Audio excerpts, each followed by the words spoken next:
do il benvenuto a tutti i presenti e anche alle persone che si trovano online. Iniziamo l'ultima delle nostre giornate previste con questo convegno, la transizione ecologica, energie e risorse, e avremo nel programma ci sono stati dei piccoli cambiamenti, per cui non ci sarà il professor Marco Pallavicini, che viene sostituito dal professor Marco Ripani, INFN, Istituto Nazionale di Fisica Nucleare. È qui con lo stesso titolo, La fisica e l'energia nucleare, e si è da sempre interessato di fisica delle particelle inizialmente, e di fisica applicata all'energia. Sono molto stringato nella presentazione perché vorrei che rispettassimo i tempi, è un'esigenza purtroppo, quindi 40 minuti per l'esposizione, 5 minuti per le domande, dopodiché si passa alla persona, al relatore successivo. Il secondo relatore sarà il dottor Andrea Gagliani della ARERA, il nuovo mix produttivo di energia elettrica e gli effetti sul sistema elettrico nazionale, seguito dal nostro accademico Aristide Fausto Massardo, con stato dell'arte e futuro delle risorse rinnovabili. Chissà cosa ci racconterà. Stiamo scherzando. E chiuderanno la mattinata Leonardo Bellodi e Antonio Garzilli con energia e geopolitica, la diversificazione delle fonti energetiche. Lascio immediatamente la parola al dottor Marco Ripani e ringrazio per essere stato con noi. Allora, grazie molte dell'invito, sono molto lieto di essere qui. Cercherò di darvi un'idea di quali sono i fenomeni alla base dell'energia nucleare e una panoramica nel caso della fissione sulla realtà mondiale dell'utilizzo di questo tipo di energia. Nel caso della fusione, ovviamente la ricerca che è in corso e quali sono le prospettive e le aspettative per il futuro nella produzione di quest'altra possibile fonte di energia. Ho cercato di tenermi a un livello più accessibile possibile per le persone, in modo che sia comprensibile, però se ci sono domande, chiarimenti anche proprio su aspetti specifici, ovviamente potete farli. Allora, due parole inizialmente. Allora, l'atomo, costituente della materia, il nucleo atomico ha dimensioni molto molto piccole, un millesimo di miliardesimo di millimetro. È composto, si può togliere quella finestrina? Sì. Si può spostare? Ah. Sì, ok. Va bene. Ah, ok, va bene, d'accordo. Se mai eventualmente la spostiamo a seconda del test. Allora, il nucleo atomico è composto da due tipi di entità: i protoni, che sono particelle con carica elettrica positiva, e i neutroni, che non hanno carica elettrica. E l'atomo più semplice è quello di idrogeno, è composto solo da un protone e niente neutroni, non ne ha. Adesso però non va avanti. Ecco, ok. Ecco. E intorno, per formare appunto l'atomo, stanno gli elettroni che hanno carica elettrica negativa, che è in numero uguale ai protoni. Questo fa sì che l'atomo sia neutro, cioè non ha carica elettrica. Il numero di protoni o di elettroni, che sono equivalenti, determina l'elemento chimico. Quindi quando io cambio l'elemento chimico, cambia il numero di protoni e ovviamente di conseguenza il numero di elettroni.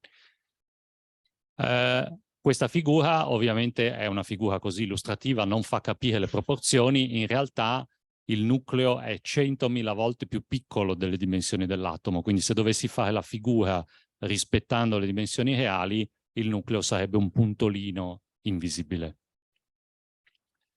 Allora il nucleo, abbiamo detto, è composto di protoni e neutroni. Protoni positivi, neutroni, niente carica elettrica, ma le cariche elettriche dello stesso segno si respingono, quindi diciamo uno direbbe, beh, ma come fa a stare insieme, no? La forza elettrica tenderebbe a distruggerlo, ma i neutroni fanno da colla che tiene insieme il nucleo, grazie a quella che si chiama forza nucleare forte.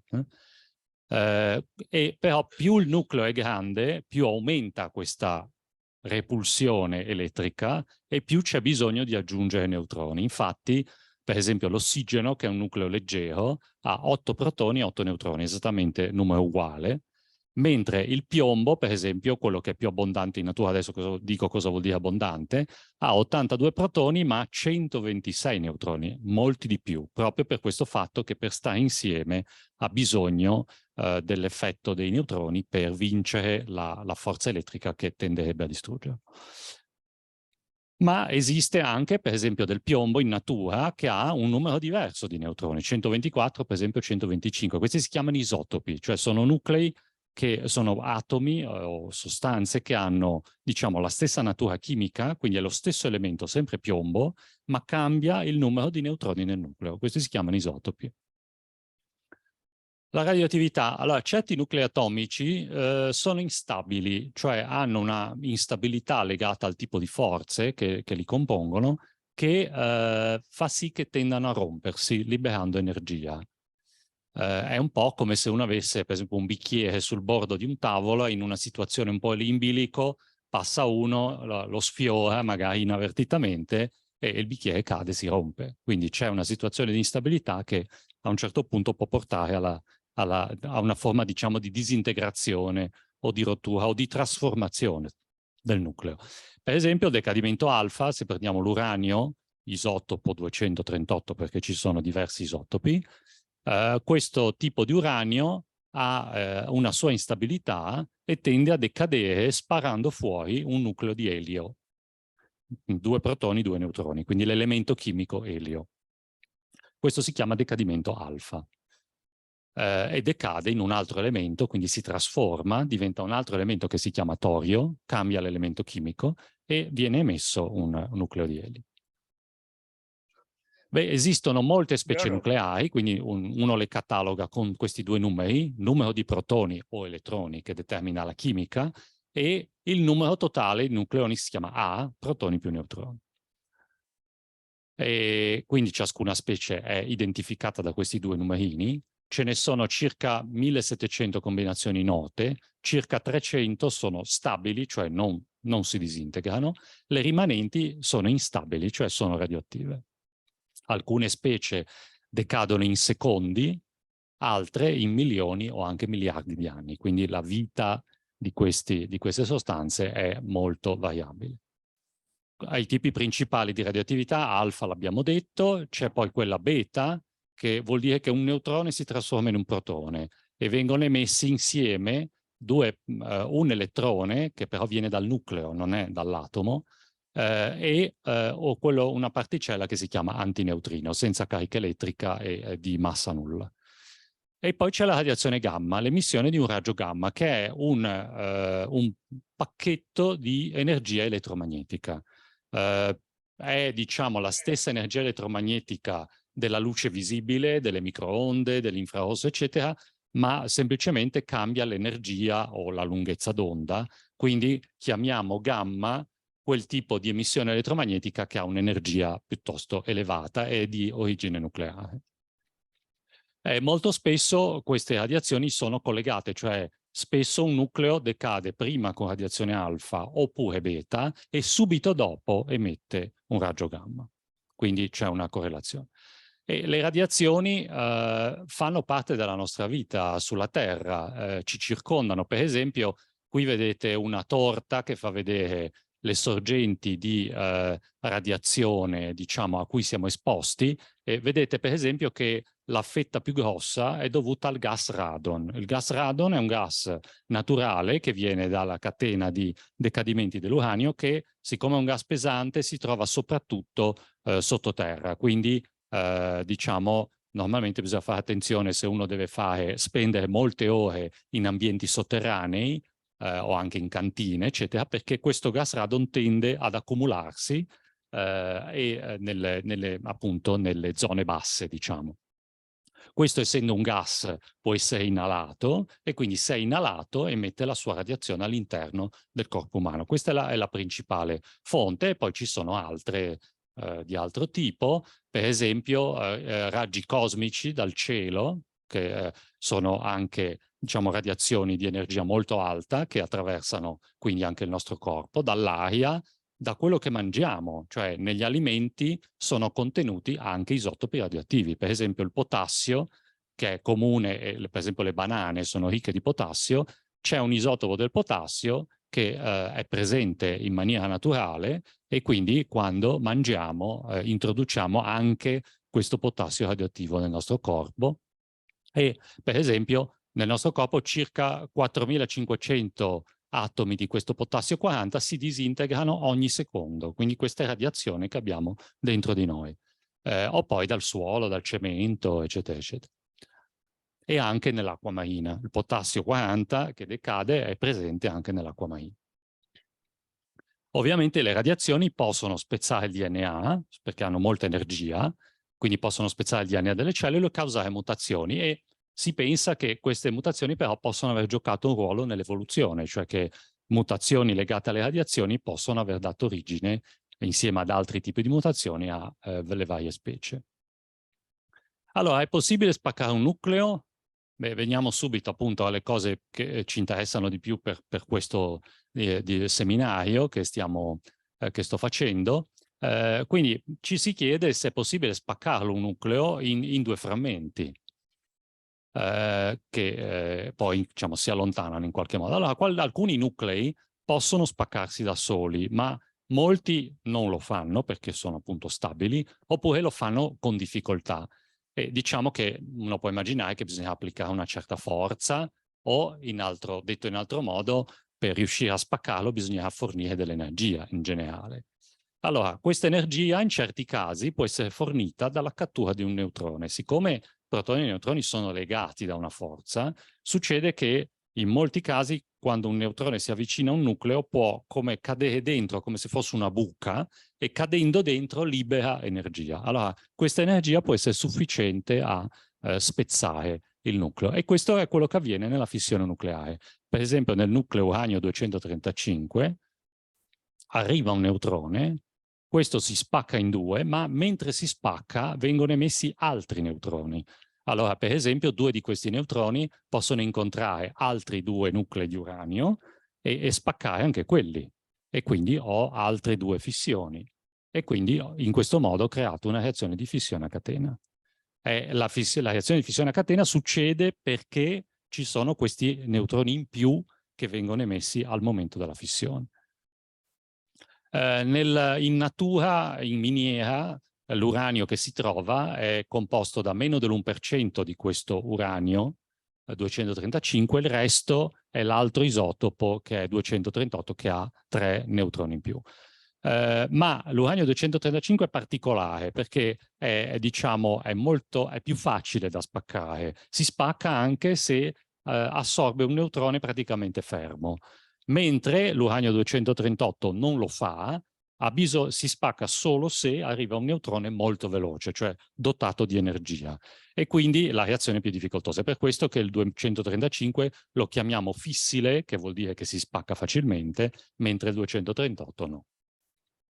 I frammenti della fissione si muovono velocemente, hanno molta energia che viene trasmessa agli atomi e quindi si può trasformare in calore.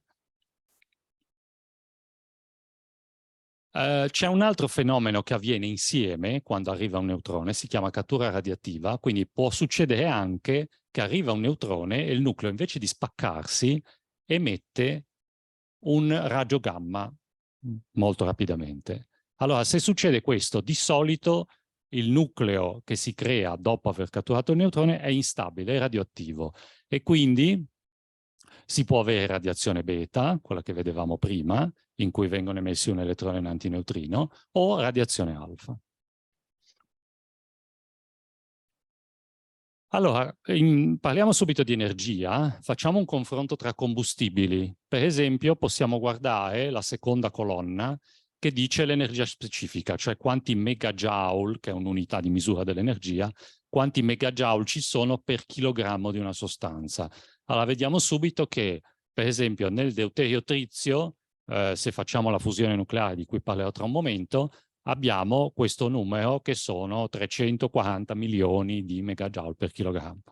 Nel caso dell'uranio, fissione, abbiamo 82 milioni di megajoule per chilogrammo. In tutti gli altri casi, idrogeno, metano, petrolio, carbone, eccetera, vedete che i numeri sono milioni di volte più piccoli. Quindi questo è il motivo per cui l'energia nucleare da fissione può dare un sacco di energia, perché un grammo di uranio dà milioni di volte più energia di un grammo di petrolio, carbone, eccetera, eccetera. Abbiamo detto che ci sono due frammenti, quindi perché il nucleo si spacca, qui si chiamano frammenti o prodotti di fissione, la maggior parte sono radioattivi. Non solo, ma attraverso la cattura, l'altro processo, la cattura radioattiva, anche lì si possono creare elementi più pesanti, di solito radioattivi, tra cui il plutonio, che non esiste in natura. E il plutonio però può dare origine a fissione, quindi è un altro tipo di combustibile che può essere creato artificialmente. Anche altri materiali di un impianto sottoposti a questo flusso di neutroni dovuto alla fissione possono diventare radioattivi. Questo è un processo che si chiama attivazione. Quindi questo è il processo visto in un altro modo, con una figura più, diciamo, che fa vedere tutta la catena, cosa succede appunto con quella cattura radioattiva di cui vi parlavo prima. Si creano elementi nuovi, solitamente radioattivi. Per esempio, con la cattura di un neutrone e 2 decadimenti beta si crea plutonio 239, che è fissile, e per esempio nell'acciaio, siccome nell'acciaio c'è del cobalto, la cattura del neutrone può creare del cobalto 60 che è radioattivo. Questa è l'attivazione, cioè l'acciaio che magari non è radioattivo o lo è pochissimo, può diventare più radioattivo perché nell'impianto assorbe neutroni e c'è questo processo. Quindi il funzionamento del reattore crea sostanze radioattive. Radioattività vuol dire che ogni tanto un nucleo si disintegra. Ovviamente la radioattività può essere pericolosa perché il corpo umano viene esposto, se è esposto alla radiazione, oppure perché si inalano o si ingeriscono sostanze radioattive, questa radiazione può danneggiare le cellule e quindi il corpo umano in generale, gli esseri viventi. E quindi, per esempio, se uno ha un decadimento alfa, questo alfa in particolare, che ha molta energia, può entrare in una cellula, se questo decadimento avviene per esempio dentro al corpo umano, e questa energia di questa particella alfa, di questo nucleo di elio, può danneggiare il DNA di una cellula e quindi per esempio causare la morte della cellula oppure tumori, eccetera, eccetera. Questo ogni tanto può essere, dicevamo prima, un tempo che va da molto breve, frazioni di secondo, a anche milioni o miliardi di anni. Ogni sostanza radioattiva ha un suo tempo caratteristico, si chiama tempo di dimezzamento, è il tempo in cui la radioattività si dimezza, cioè il numero di nuclei radioattivi diventa la metà. Diciamo, la radioattività decresce con una legge che si chiama legge esponenziale.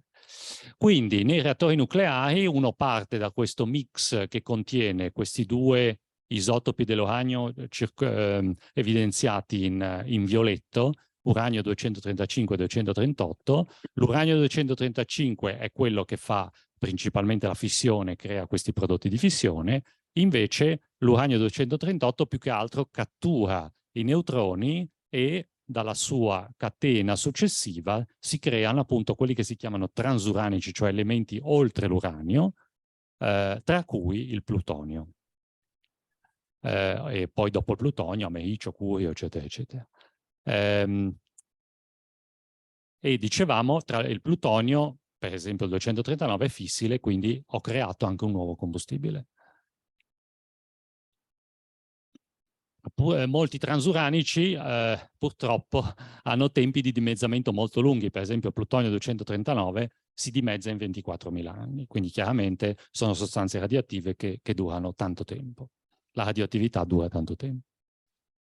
Allora, nel mondo una panoramica veloce. Allora, questi sono dati, ma potete vederli voi stessi se andate su questo database dell'Agenzia Atomica Internazionale, è visibile sul web. A ottobre 2019, fine 2019, avevamo circa 450 reattori, ma un numero abbastanza stabile negli ultimi anni, in operazione o spenti a lungo termine. Circa una cinquantina di reattori in costruzione, se andate a vedere gli stati, la maggior parte Cina, India e Russia, e quasi 180 reattori spenti in via permanente, cioè vuol dire che sono stati spenti completamente e devono essere poi smantellati. È interessante la distribuzione dell'età di questi reattori, sempre a fine ottobre, ma uno per aggiornarlo basta aggiungere 3 anni. Vedete che ci sono tanti reattori, lo vedete in questo picco della distribuzione che vedete qua, reattori che hanno intorno a 35 anni e un altro gruppo intorno ai 45. Quindi questi sono reattori vecchi, per cui diciamo vuol dire che se uno proietta nel futuro, per esempio se uno non facesse nulla nell'arco di, diciamo, dell'ordine della decina d'anni, quei reattori lì andrebbero fuori servizio e non contribuirebbero più alla produzione di energia. Alcuni paesi hanno deciso il cosiddetto phase out, cioè di uscire dall'energia nucleare, Belgio, Germania, Spagna, Svizzera. Altri paesi considerano 40 anni come tempo operativo massimo e quindi è chiaro che quei reattori così vecchi devono andare fuori servizio. Però questa situazione sta cambiando perché nell'attuale situazione ci si è resi conto che se sparisce tutta quella produzione di energia è un grosso problema. Quindi si sta già in molti paesi estendendo la vita utile dei reattori, tipicamente a 60 anni, in alcuni paesi come gli Stati Uniti anche 80 anni. E poi ci sono le nuove costruzioni, ovviamente. Produzione di rifiuti radioattivi, i materiali che devono essere smaltiti vengono messi in fusti, ci vuole tipicamente in fusti o altri tipi di contenitori che vedremo tra un momento, ci vuole un sito di stoccaggio. Se si tratta di combustibile esausto, cioè le barre di combustibile che vengono estratte dal reattore perché hanno finito di produrre energia, vengono messi all'inizio in piscine perché sono molto caldi a causa della radioattività, vengono messi a raffreddare dentro delle piscine e poi messi in questi grossi contenitori alti alcuni metri che li isolano, li tengono in sicurezza. Dopodiché si prevede di smaltirli in un cosiddetto deposito geologico, cioè un deposito sottoterra, diciamo a un 500 metri di profondità. Quindi per la gestione dei rifiuti radioattivi attualmente abbiamo 3 soluzioni principali. C'è lo stoccaggio ad interim, che è provvisorio, c'è lo smaltimento per diciamo, i rifiuti che hanno attività più bassa, radioattività un po' più bassa o non vivono troppo a lungo, depositi di superficie o semi-interrati, e invece per diciamo, i rifiuti più attivi o il combustibile esausto, questi depositi profondi. La Finlandia è il paese che ha il progetto più avanzato nel mondo, dovrebbero già partire a depositare i rifiuti radioattivi, questi di alta attività, in questo deposito geologico nel giro di un paio d'anni. Però quanti sono questi rifiuti nucleari? Allora, in un anno un tipico reattore di alta potenza ne produce circa 1 tonnellata di sostanze radioattive nel combustibile, di cui 400 kg sono quelli più rognosi, diciamo, cioè radioattivi per periodi lunghi, e vanno sicuramente tenuti isolati. Quindi soprattutto le barre di combustibile vanno immagazzinate in sicurezza e appunto si usa tipicamente questa soluzione di questi grossi contenitori che resistono a urti anche nei trasporti, eccetera, eccetera, quindi massima sicurezza, che vengono messi provvisoriamente in depositi anche all'aperto perché si rinfrescano, diciamo, sono caldi, ma si rinfrescano semplicemente con la circolazione dell'aria in attesa di avere un deposito sotterraneo. Però alcuni paesi, per esempio la Francia, praticano il riciclaggio, cioè siccome nel combustibile esausto è stato prodotto plutonio, l'abbiamo visto prima, che è un combustibile, allora il combustibile esausto viene prima trattato, si estrae il plutonio, lo si mischia con l'uranio impoverito e si crea un nuovo tipo di combustibile, dopodiché diciamo, dopo questo ciclo di riciclaggio del materiale si può pensare allo smaltimento. Però questo permette di utilizzare con maggiore efficienza il combustibile.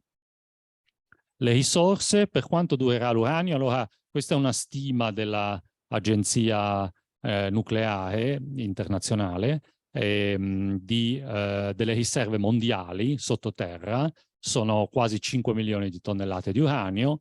Allora, se uno va a vedere di quanto ne ha bisogno una tipica centrale nucleare, vede che col consumo attuale queste riserve cosiddette convenzionali, quelle che costano meno, sono più facili da estrarre, potrebbero durare dell'ordine di un centinaio d'anni, 100, 120, una cosa così.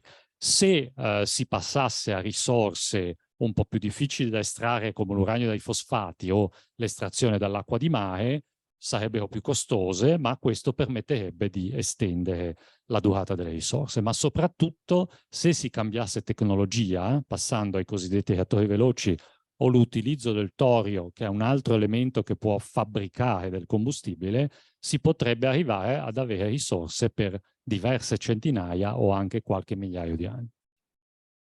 Tecnologia però che attualmente non è, diciamo, in uso, come dire, in largo uso, ma è allo studio e alcuni paesi prevedono di implementarla nell'arco dei prossimi anni. Passo alla fusione per dare alcune informazioni. Allora, la fusione è il processo opposto.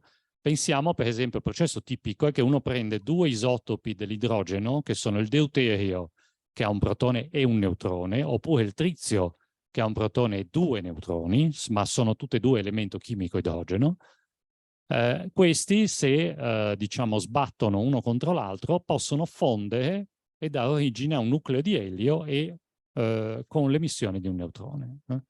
E vedete che se contate il numero di protoni e il numero di neutroni prima e dopo è esattamente lo stesso, perché quel numero non può cambiare. I neutroni emessi hanno molta energia cinetica, energia del moto. Questa energia può essere trasmessa, per esempio, dell'acqua intorno all'impianto e quindi diventa calore. Anche i nuclei di elio si muovono velocemente, hanno una certa energia, ma questi rimangono dentro al plasma, di cui parleremo tra un attimo, e possono scaldare il plasma e aiutare a tenere in piedi la reazione di fusione. Quindi questa è detta fusione nucleare, è il meccanismo che alimenta le stelle. In realtà nelle stelle non c'è il nucleo la fusione deuterio-trizio. Per esempio nel Sole e in molte altre stelle il ciclo primario è la fusione proprio dell'idrogeno, quindi due protoni che si scontrano, producono deuterio insieme a un elettrone ma di carica positiva e un neutrino. Questo è un processo molto lento e questo è il motivo per cui il Sole ha una vita di miliardi di anni. Se funzionasse con un processo di fusione come quello deuterio-trizio, la sua vita sarebbe molto molto più breve, milioni invece di miliardi di anni. La fusione non produce direttamente frammenti radioattivi, però il trizio è radioattivo, quindi il combustibile è in parte radioattivo, e i neutroni, come abbiamo visto prima, possono far diventare radioattivi i materiali dell'impianto, però è una radioattività che dura tipicamente un centinaio d'anni e non migliaia o milioni di anni, quindi è meno problematica. Però al momento non sappiamo come costruire reattori che mantengano la reazione stabile a lungo. Questo è il problema della fusione, cioè la fusione si riesce a fare, ma per produrre energia commerciale e utilizzarla, uno deve avere una reazione che dura parecchio, cioè giorni, settimane, no? Ci sono ricerche in corso con gli impianti JET, ITER, DEMO, non sono a breve termine. Intanto vediamo le condizioni per la fusione. Allora, perché la fusione avvenga, occorre superare la forza elettrica che fa respingere i due nuclei di deuterio-trizio, no? Perché hanno ciascuno un protone, quindi tenderebbero a respingersi. Per vincere questa repulsione bisogna raggiungere temperature molto alte, quindi bisogna scaldare il gas di deuterio-trizio a temperature di parecchi milioni di gradi. A queste temperature così alte non è più un gas normale, è un plasma, cioè tutti gli elettroni dell'atomo sono stati strappati via e quindi ho un gas di ioni, quelli che si chiamano ioni, cioè nuclei nudi e elettroni che girano liberamente nel gas, quindi sono atomi ionizzati. Questo in realtà avviene già decine o centinaia di migliaia di gradi, ma a milioni di gradi a maggior ragione c'è totale ionizzazione. Quindi il plasma fa parte degli stati della materia. Abbiamo solido, liquido, gas, e il plasma, se vogliamo, è il quarto stato della materia. Ma è così caldo che uno può immaginare, ma come faccio a tenere una roba dentro, che è milioni di gradi dentro a un impianto? Fonde tutto, distrugge tutto, no? E quindi il plasma va confinato, non deve toccare le pareti dell'impianto. Quindi, per esempio, si può immaginare, lo vediamo tra un attimo, di intrappolarlo con dei campi magnetici, oppure l'altro tipo di tecnologia che la gente prova a usare è il fatto di usare tanti laser di altissima potenza che fanno avvenire la fusione, per esempio in una pallina di materiale, la costringono a rimanere confinata per il tempo necessario. Il plasma è un fenomeno che in realtà vediamo nella vita quotidiana, perché anche una potente scarica elettrica come un fulmine può creare il plasma, e siccome c'è questa agitazione di cariche elettriche viene creata radiazione elettromagnetica, cioè anche luce, e quindi vediamo la luce dei fulmini grazie a questo fenomeno. Per intrappolarlo, dicevo, si possono usare forti campi magnetici, perché i campi magnetici fanno girare le cariche elettriche in moto a spirale, quindi tendono a intrappolarle in un moto a spirale. Quindi per un reattore a fusione a un certo punto qualcuno ha detto, diciamo nell'Unione Sovietica di molti anni fa, qualcuno disse, beh, ma forse la cosa migliore è intrappolarlo dentro a una struttura con forma di ciambella, quello che oggi si chiama tokamak, che è un acronimo russo, dove qui vedete un paio di significati. Questo è un po' uno schema tipico di come deve essere fatta la macchina, quindi una ciambella con intorno delle bobine che creano questo forte campo magnetico che deve intrappolare il plasma. E ecco una camera reale. Questa è una camera reale dell'esperimento JET, il Joint European Torus. Vedete che c'è della luce agli estremi, e allora il plasma in realtà è concentrato al centro della camera, ma la parte che è al centro della camera emette luce ultravioletta che non è visibile, quindi risulta invisibile. La luce che vediamo ai bordi è la parte più fredda del plasma che emette luce visibile. Vedete qui, ecco, se si può, forse se schiaccio io parte, sì. Sì, parte, sì, sì. No. Allora, torno indietro. No. Ecco, sì. Parte un filmino, questo fa vedere un po' una panoramica dell'impianto JET nel Regno Unito, il Joint European Torus, per qualche motivo non va, non gli piace. Ah, ok, perfetto. Vedete quelle grosse parti gialle o arancioni sono gli avvolgimenti per il campo magnetico, e vedete poi al centro la camera da vuoto. Ovviamente nella camera va fatto un vuoto molto alto per permettere poi di avere solo il plasma che è intrappolato e crea la fusione. Per riscaldare il plasma, quindi nei tokamak bisogna arrivare a 100-150 milioni di gradi. Per riscaldarlo si può usare l'effetto Ohm all'inizio, cioè indurre una corrente nel plasma, ma poi diciamo nella parte più, come dire, più avanti della creazione del plasma si usano radiofrequenze, quindi un po' tipo il forno a microonde, se vogliate come paragone, e iniezione di atomi neutri, cioè si crea un fascio di atomi neutri molto energetici che penetra nel plasma, cede calore, cede energia e quindi lo scalda. Quindi, diciamo, questo è lo schema tipico, cioè la ciambella deve avere dei sistemi ausiliari che servono al riscaldamento del plasma. Ma qual è la situazione della fusione? Beh, c'è una roadmap internazionale. Allora, il primo passo dopo la macchina JET nel Regno Unito, che ha funzionato per tanti anni, ha prodotto molti risultati interessanti anche recentemente.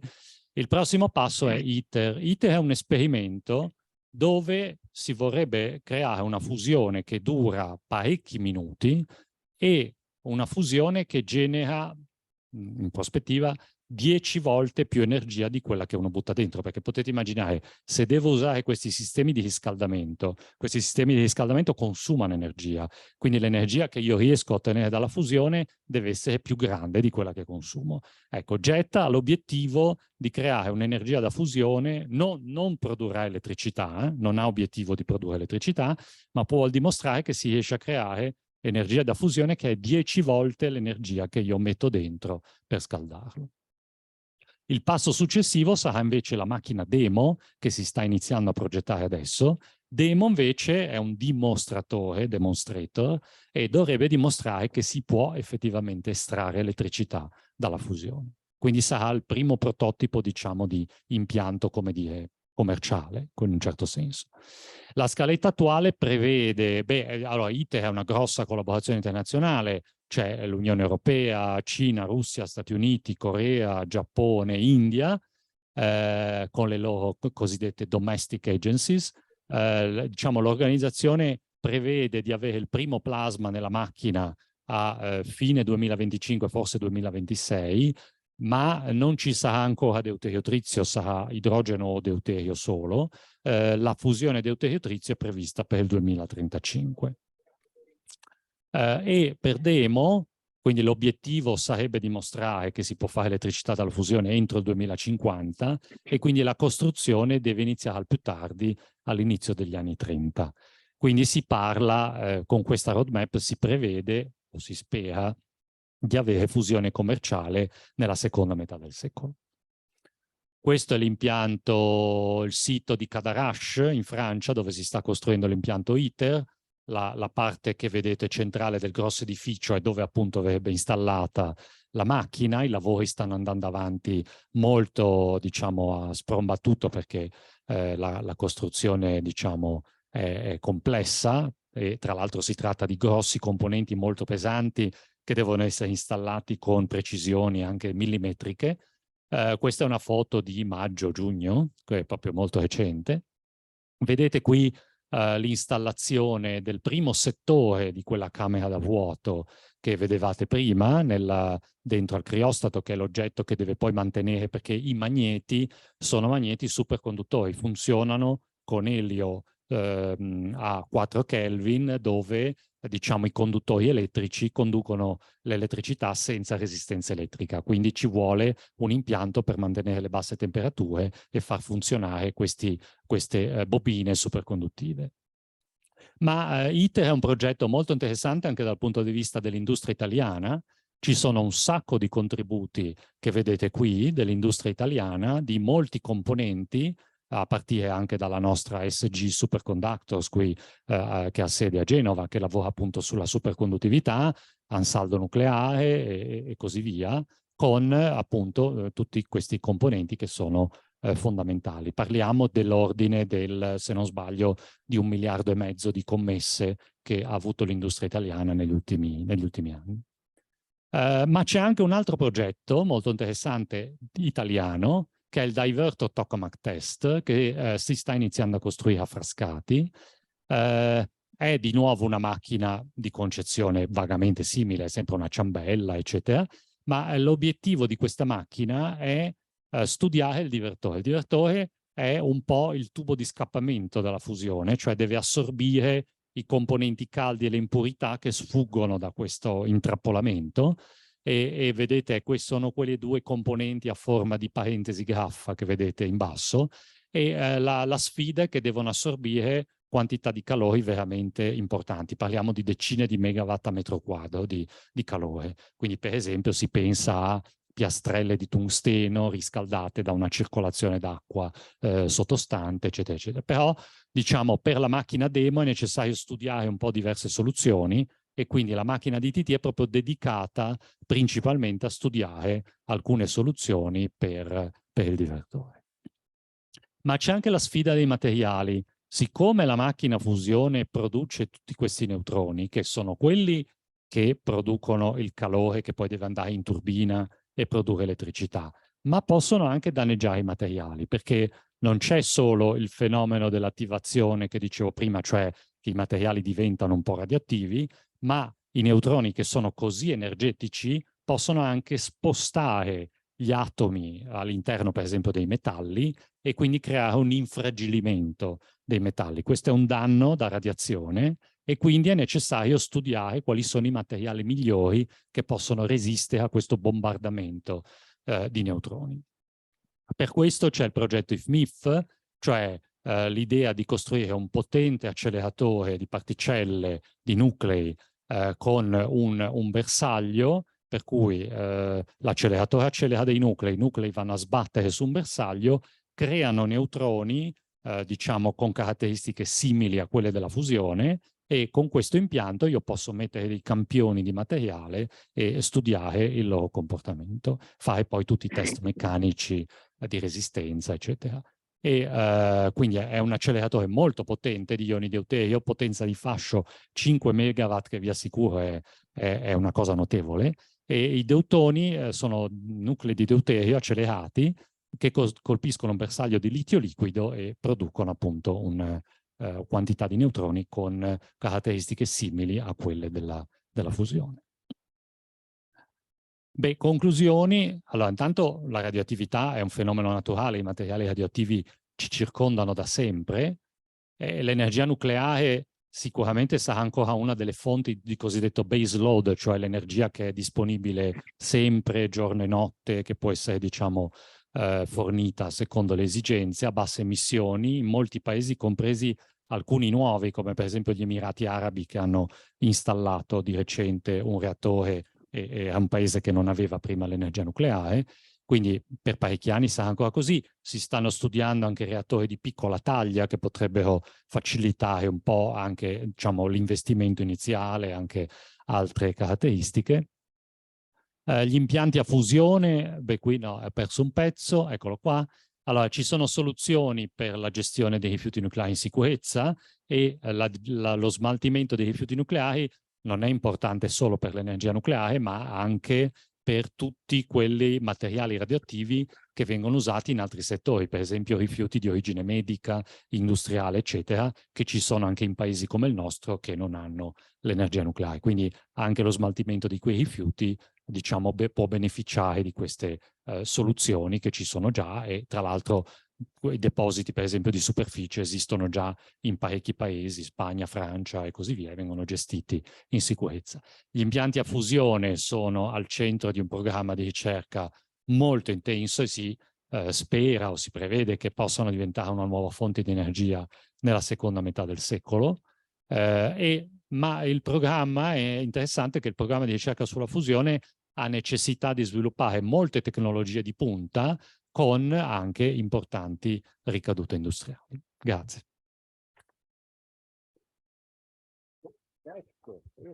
Complimenti. Allora, ringrazio il professor Rippani non solo per la bella conferenza, ma anche per la precisione nel tempo. E deve avere un orologio atomico nascosto da qualche parte. Va bene. Allora, domando, ci sono delle domande di chiarimenti, delle domande? Prego. Volevo chiedere qualche informazione sull'estrazione di energia elettrica da energia nucleare, che lei ha accennato. Sì, allora nel caso della fissione, beh, abbastanza standard, diciamo. Nel caso della fissione, la fissione scalda un fluido refrigerante che normalmente è acqua, tranne, per esempio, ci sono un paio di reattori russi un po' sperimentali, ma che funzionano già da molti anni, che usano il sodio, quelli sono reattori veloci, così.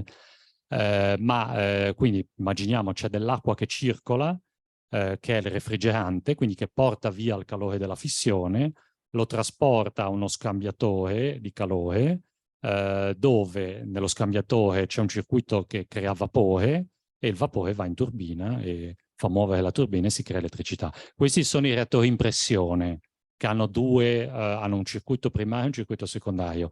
I reattori invece ad acqua bollente, che sono diciamo più in minoranza, ma ce ne sono parecchi nel mondo, creano il vapore direttamente nel nocciolo di fissione. Quindi l'acqua nel nocciolo di fissione bolle e il vapore di ebollizione va in turbina direttamente, quindi c'è un solo circuito.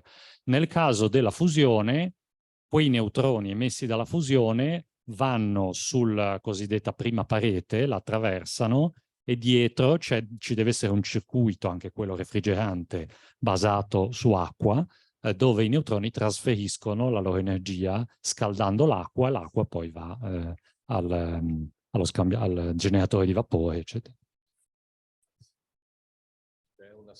Sì, volevo dire una cosa. Prima ho sentito degli Emirati Arabi che hanno installato un reattore nucleare. Volevo chiedere, ma non so, una mia idea, ma non so se abbia dei fondamenti, ecco. Un paese del genere, nel Golfo Persico, che vive in mezzo, naviga nel petrolio, e diciamo queste tecnologie vengono adoperate anche con un'idea futura di sicurezza e di difesa. Questo... Cioè per produzione di armi? Sì. In questo caso di reattori civili no. Però diciamo da lì poi è possibile tecnicamente. Allora, la tecnologia militare è piuttosto diversa, diciamo come posso dire, agli aspetti pratici della tecnologia per produrre armi sono molto diversi. Tanto per dirne una, l'uranio che si usa per l'energia, diciamo, la produzione di energia civile, per uso civile, è arricchito in quell'isotopo 235 massimo al 5%, mentre per produrre un'arma devo arricchirlo al 90% come minimo. Sì, sì, sì. E questo è molto diverso dal fatto di arricchirlo per uso civile. Sì, no, questo sì, però dico, magari non lo sarà mai, io spero mai, però diciamo che chi poi ha le armi nucleari sicuramente c'ha l'energia nucleare. Cioè, questo è... Sì, certo.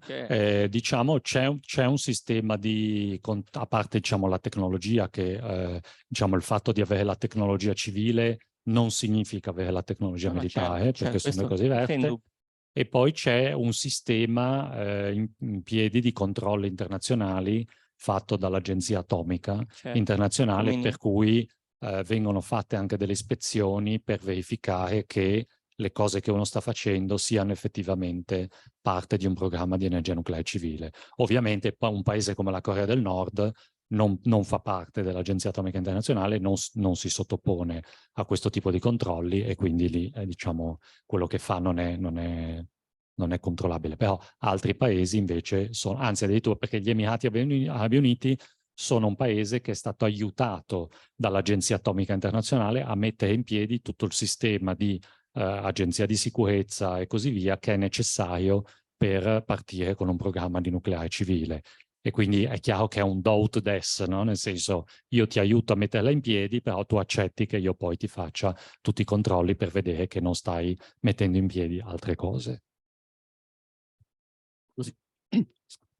Volevo chiederle, in attesa che gli esperimenti sulla fusione portino a qualcosa di tecnicamente e commercialmente valido, lei vede un ruolo in questa araba fenice dei reattori di quarta generazione, in particolare di quelli di piccolo taglio, visto che ci sono già imprese che dichiarano di essere in grado di produrli? Sì, allora, la cosa che attualmente mi sembra più concreta è il programma spinto soprattutto dai francesi di costruire reattori di piccola taglia, però tradizionali, quindi ad acqua, che funzionano con l'acqua. Questa apparentemente è una tecnologia piuttosto matura e la previsione degli esperti è quella di riuscire a cominciare a installarla nell'arco di 10 anni. Per i reattori veloci è più complicato perché si tratta di una tecnologia diversa con problematiche di sicurezza dei materiali eccetera diverse, quindi anche le autorità che danno le autorizzazioni devono avere il tempo di capire, analizzare i documenti eccetera. Su quello però si sta facendo molta ricerca. Ci sono già 2 impianti, come dicevo, che funzionano a sodio liquido in Russia, funzionano ormai da anni e diciamo sono già, per dire, prototipi, fra l'altro non di piccola taglia, sono di grande taglia, quindi reattori di potenza. Ci sono dei programmi per costruire altri prototipi, in particolare Ansaldo ed Enea hanno un programma comune con la Romania per costruire un prototipo abbastanza piccolo di reattore veloce in Romania al piombo liquido, e questo ci si aspetta che avvenga, credo, negli anni, diciamo, anni 30. Quindi ci vuole un po', per i reattori veloci ci vuole un po' di tempo, a meno che non si decida di, ma queste sono ragioni decisioni politico-strategiche in determinati paesi, di accelerare questo programma. È chiaro che, a mio avviso, diciamo, la situazione con la Russia in questo senso non aiuta, perché i russi sono stati i primi a introdurre la tecnologia dei reattori veloci nei sottomarini nucleari, hanno costruito questi 2 reattori al sodio, che la Francia ha anche costruito il famoso Super Phoenix, che poi è durato pochi anni, è stato spento per una serie di problemi, e invece loro li hanno fatti, messi in funzione, e stanno progettando un reattore al piombo liquido di alta potenza anche loro. E quello credo che forse quello per la fine degli anni 20 dovrebbe iniziare a funzionare. Quindi sarebbe stato molto utile avere uno scambio di esperienze che al momento, ora, il nucleare non è sotto sanzioni, quindi può darsi che si riesca lo stesso e chiaramente gli scienziati, gli ingegneri sono, diciamo, desiderosi di collaborare, vorrebbero che non ci fosse questa situazione, però è chiaro che la complicazione c'è, quindi lì la strada è un po' più lunga. Grazie.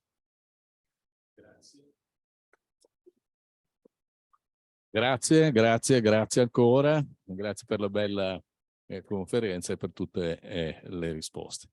Allora, proseguiamo con l'ingegnere